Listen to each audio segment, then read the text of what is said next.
Hi friends, ನಾನು ಈ ವರ್ಷದ ಹೊಸ ವರ್ಷವನ್ನು ಎಲ್ಲಿ ಆಚರಿಸಿದ್ದೇನೆ ಗೊತ್ತಾ? ಬಹ್ರೇನ್ನಲ್ಲಿ. ಬಹ್ರೇನ್ ಒಂದು ಒಳ್ಳೆಯ ಒಂದು ಕಂಟ್ರಿ. ಅಲ್ಲಿಗಂತೂ ಹೋದರೆ ಅಂತೂ ತುಂಬಾ ಖುಷಿ. ಅಲ್ಲಿ ಚಿಕ್ಕ ಕಂಟ್ರಿ ಆದ್ದರಿಂದ ಜನರೆಲ್ಲರೂ ತುಂಬಾ ಕಾಣಿಸ್ಕೊಳ್ತಾರೆ. ಜನರ ಹಾವಳಿ ಅಂತಿಂತೂ ತಪ್ಪಿದ್ದಲ್ಲ. ಎಲ್ಲಿ ನೋಡಿದರೂ ಕೂಡ ನಮ್ಮ ಸೌತ್ ಕನ್ನಡದವರೇ ಜಾಸ್ತಿ.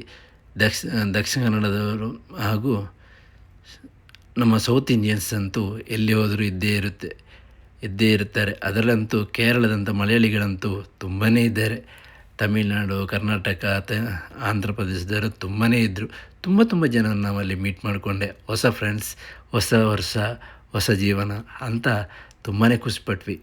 ಹಾಗೆ ಅಂತೂ ಹ್ಯಾಪಿ ನ್ಯೂ ಇಯರ್ 2026 ಬಹ್ರೇನ್ನ ರಿಟ್ಸ್ ಕಾರ್ನಿಸ್ನಲ್ಲಿ ಕಳೆದೆವು. ಮನುಷ್ಯನಿಗೆ ಸಂತೋಷ ಬರುವಾಗ ಪ್ರತಿಯೊಂದು ಈ ಥರನೇ ಎಲ್ಲಿಗಾದರೂ ಒಂದು ಕಡೆ ಹೋಗ್ತಾನೆ ಇರಬೇಕು. ಆವಾಗಲೇ ಅವನ ಮನಸ್ಸೊಂದು ಚೇಂಜ್ ಆಗ್ತದೆ. ಹೊಸ ವರ್ಷದ ಉತ್ಸಾಹವನ್ನು ಹಂಚಿಕೊಳ್ಳುವುದರಲ್ಲಿ ಹೆಚ್ಚು ಸಂತೋಷವಿದೆ. ನನ್ನ ಸಂತೋಷವನ್ನು ಈ ವಿಡಿಯೋವನ್ನು ನಿಮ್ಮ ಮೂಲಕ ಹಂಚಿಕೊಳ್ಳುವುದರಲ್ಲಿ ನಾನು ಸಂತೋಷಪಡುತ್ತೇನೆ. ಸಣ್ಣ ಸಂತೋಷಗಳನ್ನು ಅಪ್ರತಿಮವಾಗಿ ಬೆಳೆಸಿದರೆ ಜೀವನ ಸಾರ್ಥಕತೆ ಕಂಡುಬರುತ್ತದೆ. ಪ್ರತಿ ಬೆಳಗ್ಗೆ ಹೊಸ ಆರಂಭ. ಅವಕಾಶಗಳನ್ನು ಸ್ವಾಗತಿಸಿ ಸುಮ್ಮನೆ ನಿಲ್ಲುವುದನ್ನು ಬಿಟ್ಟು ಮುಂದಕ್ಕೆ ಏರುವುದನ್ನು ನಾವು ಕಲಿಯೋಣ.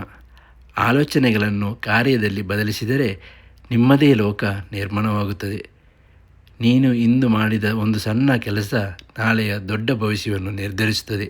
ಹಾಗೆ ಈ ಹೊಸ ವರ್ಷವು ನಿಮ್ಮ ಜೀವನದಲ್ಲಿ ಹೊಸ ಹರ್ಷ, ಹೊಸ ಅಭಿವೃದ್ಧಿಯನ್ನು ತರಲಿ ಅಂತ ನಾನು ಹಾರೈಸುತ್ತೇನೆ. ಅದೇ ರೀತಿಯಲ್ಲಿ ನಿಮ್ಮ ಹೊಸ ವರ್ಷವನ್ನು ಹೇಗೆ, ಎಲ್ಲಿ, ಯಾವ ರೀತಿ, ಯಾರ ಜೊತೆ ಆಚರಿಸಿದ್ರಿ ಅಂತ ಈ ಕೆಳಗೆ ಕಾಣುವಂಥ ಕಮೆಂಟ್ಸ್ನ ಮೂಲಕ ತಿಳಿಸೋದಂತೂ ಮರಿಬೇಡಿ. ಈ ವಿಡಿಯೋ ನಿಮಗೆಲ್ಲರಿಗೂ ಇಷ್ಟ ಆಗಿದೆ ಅಂತ ನಾನು ಭಾವಿಸುತ್ತೇನೆ. ಇಷ್ಟ ಆಗಿದ್ದರೆ ಲೈಕ್ ಮಾಡಿ, ಶೇರ್ ಮಾಡಿ, ಸಬ್ಸ್ಕ್ರೈಬ್ ಮಾಡಿ. Happy new year 2026. I am here Naveen with you all. Happy New Year. Bye bye.